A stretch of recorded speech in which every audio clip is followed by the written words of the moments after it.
Prezident İlham Əliyev oktyabrın 6-sında Qəbələdə Türk Dövlətləri Təşkilatının baş katibi Qubaniçbek Ömüraliyevi qəbul edib. Söhbət zamanı dövlətimizin başçısı ilə qonağın görüşləri məmnunluqla xatırlandı. Baş katib Azərbaycanla Ermənistan arasında sülh gündəliyi ilə bağlı Amerika Birləşmiş Ştatları prezidenti Donald Trumpın şahidliyi ilə Vaşinqtonda əldə olunmuş nəticələr münasibəti ilə Prezident İlham Əliyevə təbriklərini çatdırdı. Dövlətimizin başçısı təbriklərə görə təşəkkür etdi.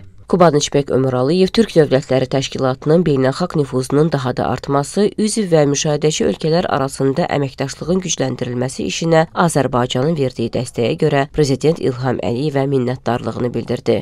Görüşdə Türk Dövlətləri Təşkilatının Dövlət Başçıları Şurasının Qəbələdə keçiriləcək 12-ci zirvə görüşünün regional sülh və təhlükəsizlik mövzusuna həsr olunduğu vurğulanaraq, tədbir çərçivəsində təşkilatın gündəliyində duran aktual məsələlərin müzakirə ediləcəyi bildirildi.